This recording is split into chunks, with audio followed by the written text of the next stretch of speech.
Sophie never believed in fairy tale love or miracle endings. Life had taught her that happy stories belonged in movies, not in the small, quiet corners of her reality where she worked double shifts at a cozy little cafe downtown, serving lattes and wiping tables while carrying dreams she never said out loud, dreams of being seen, chosen, and truly loved. But every day felt the same until the evening she walked into a story she didn't know was being written for her, a story that began with a stranger who would soon turn her life upside down. She first saw him on a rainy Thursday, sitting alone by the window, wearing a simple black jacket, no flashy watch, no expensive shoes, nothing to hint that he was a billionaire except the calm confidence in his eyes as he watched the rain fall like he was listening to secrets inside it. And when she walked over with her notepad and asked, "What can I get for you?" he looked up at her with a gentle smile and said, "Whatever you recommend," making her laugh because customers rarely trusted her taste, and she didn't know why this stranger's voice made her heart skip, but she brought him her favorite caramel cappuccino anyway, not knowing that this tiny moment would be the first thread in a much bigger destiny. His name, he said, was Adrian, and he asked simple questions that didn't feel like small talk, questions about her, her dreams, her life. And she tried to stay professional, but something about him made her chest feel warm, like sunlight sneaking into a cold room, and though she didn't know why, she wanted to keep talking to him. When her shift ended and she walked out into the cold rain, she saw him still waiting outside with an umbrella, which startled her, but he only smiled and said, "It's late. You shouldn't walk home alone," and before she could protest, he walked with her, talking about stars, music, and favorite books, not money or cars or status, and she thought, this man feels real, but at the same time, a quiet voice inside her warned, men like him don't fall for girls like me, so she kept her heart guarded. But Adrian kept returning, day after day, the same corner table, the same warm smile, learning her habits, her stories, her fears, all while revealing almost nothing about himself, and soon everyone at the cafe teased Sophie, calling him your mystery man, though she denied any feelings, even as her heart knew otherwise, until one night, he finally said, "Sophie, would you have dinner with me?" And she froze, shocked, nervous, unsure if he was serious. But he looked at her with eyes that held no games, no lies, so she whispered yes. On the night of their first date, she wore her favorite soft blue dress, simple, not glamorous, and rode the bus across town, only to arrive at a restaurant so elegant she felt instantly out of place, with crystal lights, marble floors, and guests dressed like royalty, making her stomach twist as she thought, is this a prank? Did someone like him really invite someone like me here?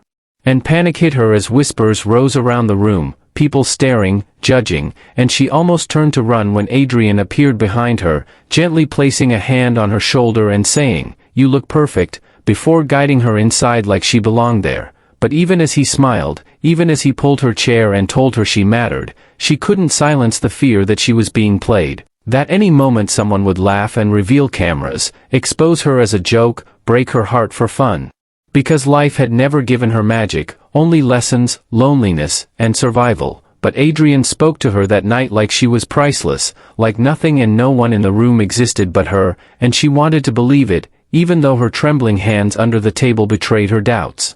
Yet even as her doubts tangled with her heartbeat, Adrian leaned closer and told her about the little things he admired, her kindness with customers, her laughter, the way she listened to the world, and Sophie felt walls inside her slowly collapsing. But just when she began to trust what she felt, a group of wealthy guests at a nearby table started whispering and laughing, glancing at her, judging her dress, her simplicity. And Sophie's chest tightened with humiliation, tears burning behind her eyes as she excused herself and rushed outside, unable to breathe under so many eyes. Adrian followed instantly, finding her by the fountain as she trembled and asked, "Why me?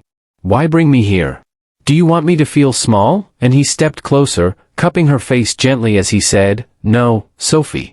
I brought you here because I wanted you beside me, not behind me, not beneath me, but beside me." And his voice shook with sincerity, yet Sophie pulled back, whispering that she didn't belong in his world, that she was just a normal girl who busses to work and counts coins at month's end while he clearly came from luxury, power, and impossible distance. And Adrian finally realized she had no idea who he truly was. So he exhaled slowly and said, "Sophie, I didn't want this world to shape your opinion of me.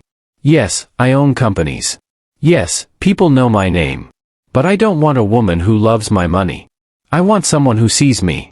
And the only person who ever looked at me like I was human and not a price tag, is you." Yet Sophie, heartbroken and overwhelmed, could only say, "I just don't want to be your charity project," before walking away, leaving Adrian standing alone under the silver glow of the restaurant lights. She cried the whole bus ride home, convinced that she wasn't enough, that fairy tales belonged to others, not to girls like her, and she decided she wouldn't see him again, disappearing from the cafe for 3 days straight. Meanwhile, Adrian searched everywhere, at the cafe, on her route home, asking coworkers, leaving notes, all unanswered, until on the 4th day, Sophie returned to her shift, trying to pretend nothing had happened, but her eyes were tired, and her heart was bruised. Then, just as she was serving coffee, the cafe door opened and every head turned as Adrian walked in, not in casual clothes this time, but in a suit that radiated quiet power, followed by 2 men who waited outside.